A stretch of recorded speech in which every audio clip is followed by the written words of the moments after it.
ইউক্রেনের দোনেৎস্কে রুশ ও ইউক্রেনীয় বাহিনীর মধ্যে চলছে তুমুল লড়াই। স্থানীয় সময় শুক্রবার অঞ্চলটির কৌশলগত শহর চাসিভ ইয়ার দখলে নেয়ার দাবি করেছে রুশ সেনারা। পোকরভস্ক শহরেও চলছে সংঘাত। ইউক্রেনের দাবি তাদের বাহিনী শহরটির চারপাশে অন্তত 40টি রুশ আক্রমণ প্রতিহত করেছে।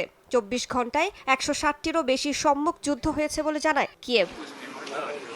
বৃহস্পতিবারও কিয়েভে রুশ ড্রোন ও ক্ষেপণাস্ত্র হামলায় শিশুসহ অনেকেই প্রাণ হারান। এ ঘটনার জেরে শুক্রবার রাজধানী জুড়ে আনুষ্ঠানিক শোক পালন করা হয়। ঘটনাস্থল পরিদর্শনে যান প্রেসিডেন্ট জেলেনস্কি।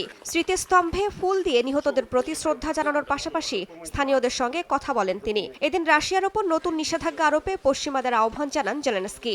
যদিও রুশ প্রেসিডেন্ট ভ্লাদিমির পুতিনের সঙ্গে আবারও যুদ্ধবিরতির বিষয়ে বৈঠকের প্রস্তাব দেন ইউক্রেনের প্রেসিডেন্ট। রাশিয়ার উপর নতুন করে কঠোর নিষেধাজ্ঞা আরোপের সময় এসেছে। বিশ্ব শক্তিগুলোর উচিত রাশিয়ার অর্থনীতি, বাজেট এগুলোকে টার্গেট করা। যুক্তরাষ্ট্র, ইউরোপ ও মিত্র দেশগুলোর প্রতি ইউক্রেন কৃতজ্ঞ, কেননা তারা শান্তি প্রতিষ্ঠায় কাজ করছে।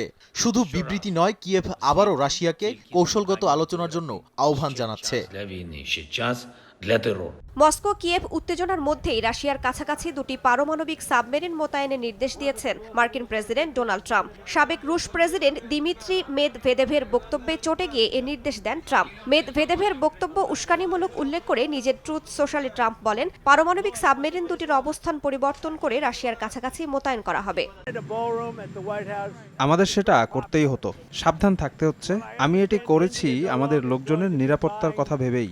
সাবেক এক রুশ প্রেসিডেন্টের পক্ষ থেকে হুমকি এসেছিল, আমাদের মানুষদের রক্ষা করব।